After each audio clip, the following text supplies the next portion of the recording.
Two strong pastors, two diametrically opposed ideologies, and one audacious confrontation that rocked the church world.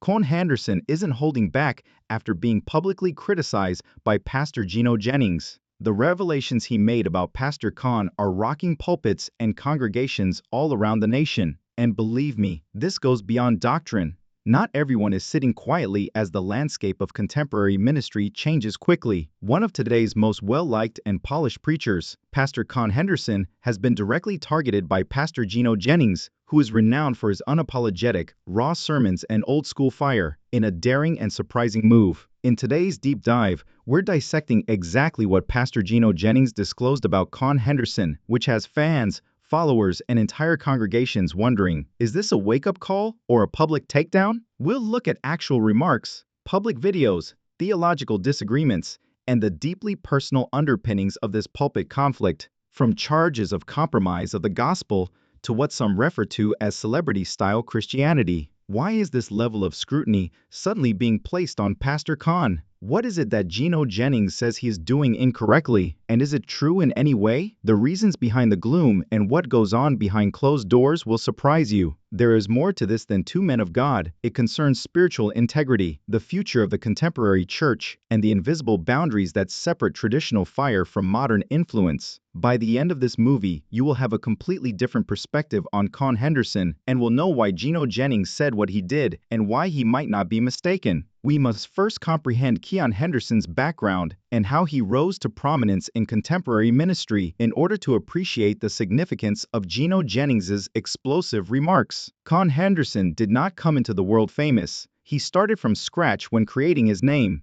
After growing up in Gary, Indiana, Con entered full-time ministry and established the Lighthouse Church in Houston, Texas in 2009. What began with only a few dozen members soon grew into one of the area's fastest-growing churches. His mission, faith, motivation, empowerment, and message. However, the packaging was equally as important as the content. Con is astute, gregarious, and media-aware. His clothes are as well tailored as a GQ cover photo, and his sermons are as polished as a TED Talk. Pastor Con evolved from a shepherd to a brand. From his early YouTube sermons to his televised speaking engagements and international leadership conferences, the celebrity connection followed. Pastor Con made waves in 2021 when he started dating Shawnee O'Neal, the executive producer of Basketball Wives and the ex-wife of NBA icon Shaquille O'Neal. Con's fame skyrocketed after their high-profile romance and ultimately lavish wedding in Anguilla. His name became instantly familiar to those who had never entered a church. Social media exploded.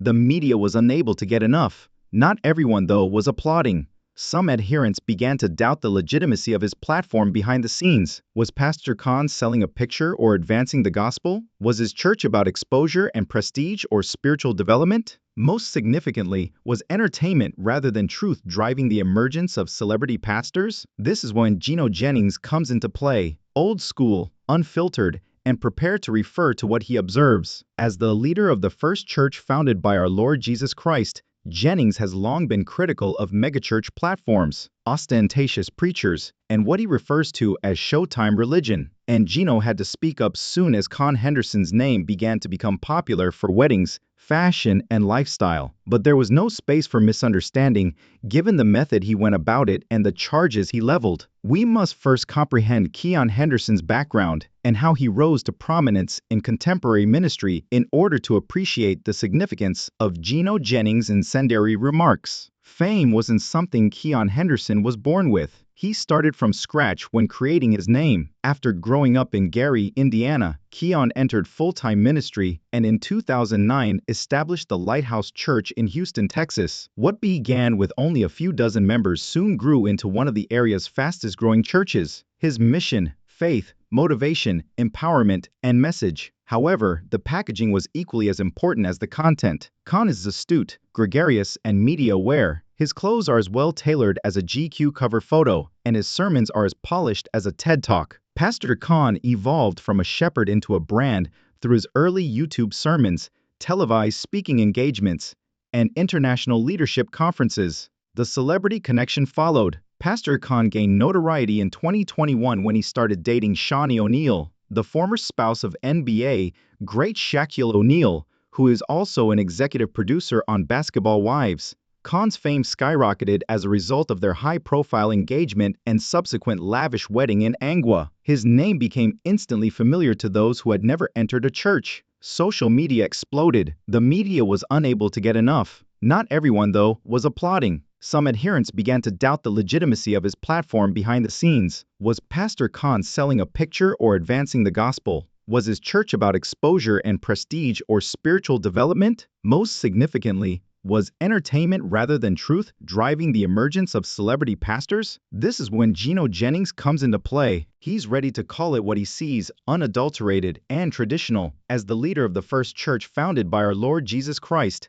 Jennings has long been critical of megachurch platforms, ostentatious preachers, and what he refers to as Showtime religion. And Gino had to speak up soon as Con Henderson's name began to become popular for weddings, fashion, and lifestyle. But there was no space for misunderstanding given the method he went about it and the charges he leveled. Gino Jennings' criticism of Keon Henderson may have initially appeared to be a simple case of old-school preacher versus new-age pastor, style versus content. However, it becomes increasingly evident that this was more than just a doctrinal dispute. As you dig deeper, it might have been a reaction to a more general change in power occurring in the Black church and in contemporary ministry in general. Let's dissect it. Con Henderson has transformed from a local preacher to a worldwide spiritual impact in the past 10 years. He's been able to draw in a younger, wider, and more culturally diverse audience with his polished sermons, multi-campus church structure, and clever celebrity relationships. In addition to sharing branded inspirational reels and hosting empowerment conferences, he also sells thousands of copies of his books, some of which veer into the realm of self-help. He is viewed by many as the new paradigm for ministry, a combination of lifestyle leadership, brand development, motivational speaking, and biblical instruction. However, Con Henderson's ascent may seem like a challenge to establish church authority to pastors like Gino Jennings, whose ministry is based on rigorous teaching,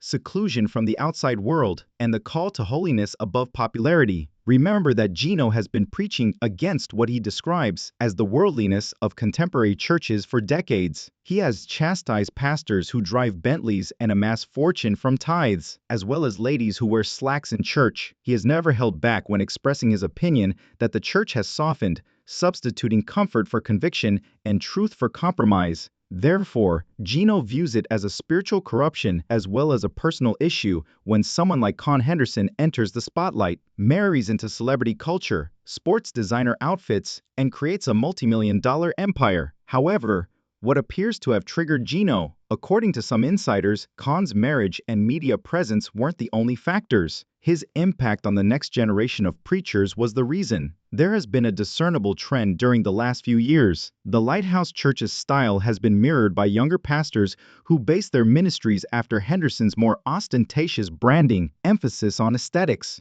influencer-type presentation, and even music, stage design, and sermon delivery. Those who worry that the church is being shaped more by culture than by Christ are probably alarmed by this expanding influence. One church senior said in an online forum, "If men like Henderson continue to rise, who's left to guard the gate?" While Gino leads a traditional, modest congregation, there is also a financial element that is frequently overlooked. In terms of collaborations, media production teams, sponsorship agreements, and book royalties, Con's church functions as a full-fledged business. In religious societies, this dichotomy between visibility and humility has always led to conflict. Gino Jennings never explicitly stated so, but it is evident from the timing of his rebuke shortly after Con's wedding and expanding platform that he did. This was no accident. It was deliberate. Here's something even more intriguing though. There is still no official sit-down, no biblical argument,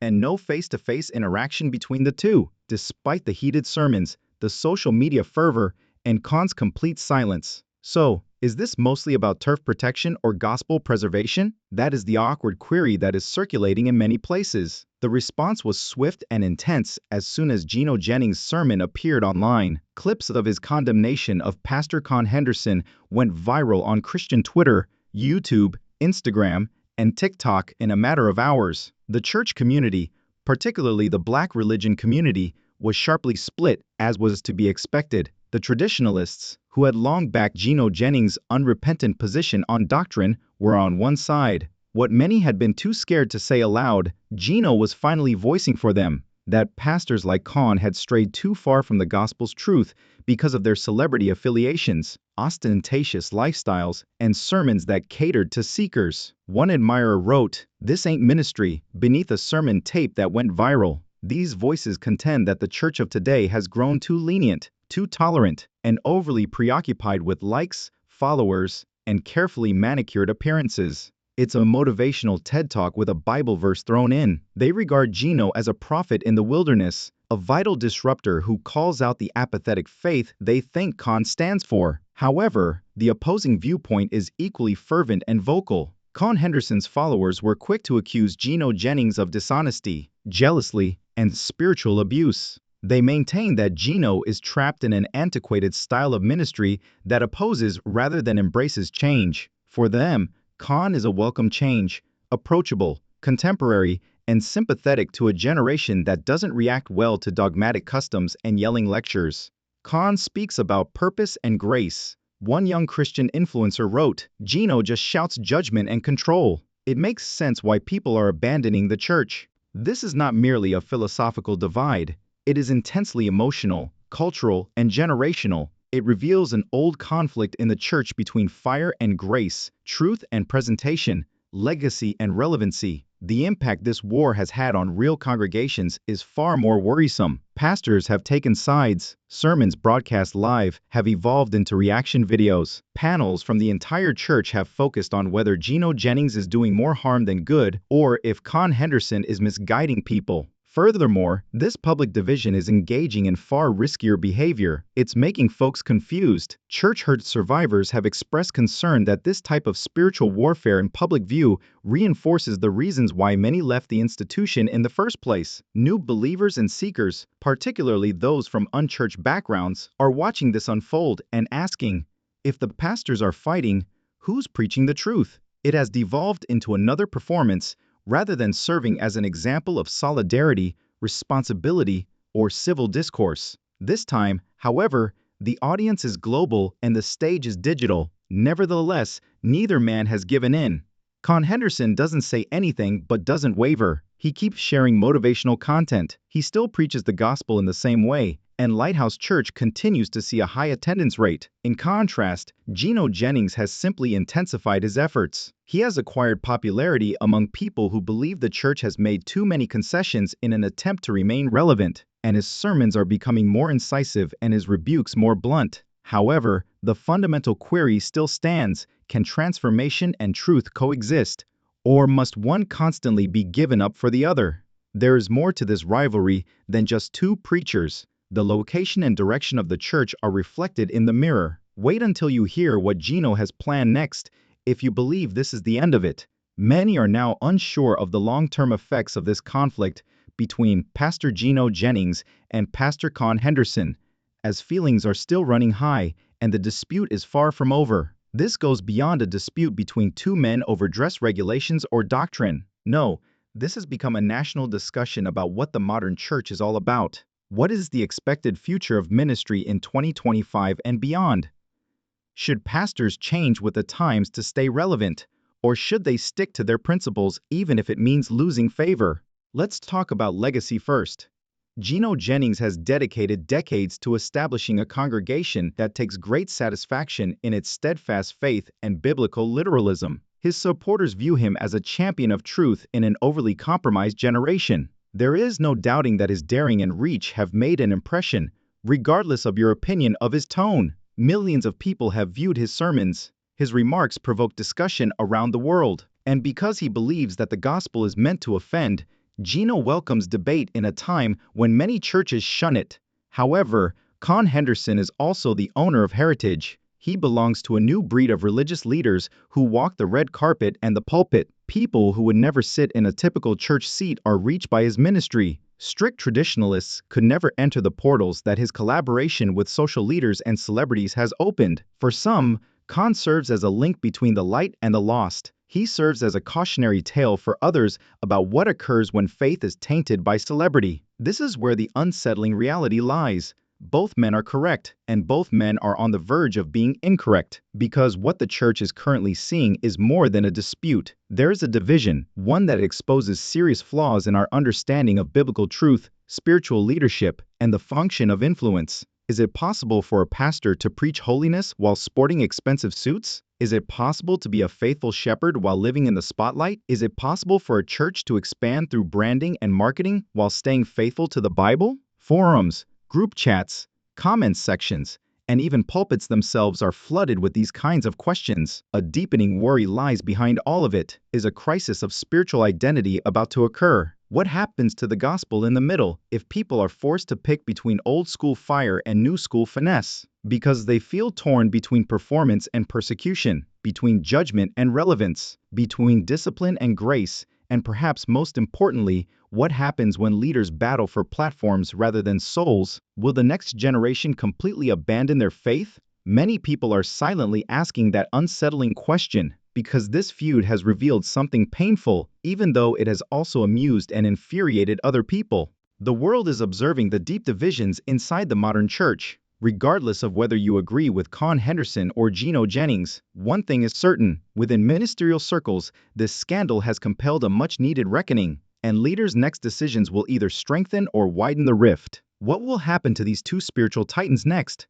According to others, Gino Jennings might intensify his critique even more, possibly devoting whole series to analyzing the celebrity church model. Others think that if public pressure increases, Con Henderson might finally speak out. But in the meantime, God's people are left to observe, ponder, and seek meaning in the confusion. After seeing both sides of the debate, Gino Jennings' outspoken criticism and Con Henderson's unflinching silence, the question now isn't who is correct, but rather what sort of church we are growing into. Do we live the truth, or are we only acting it out? Is the role of the modern pastor to oversee a brand or to preach the gospel? More significantly, are we pursuing God or God's appearance? Something has been revealed by this controversy, much larger than two persons. A spiritual battle for the church's soul has been exposed. It's your chance to talk now. Please leave a remark below. Do you support Con Henderson's reach and strategy in the modern day, or Gino Jennings' appeal for fire and purity? Let's have an honest, considerate, and polite conversation about it.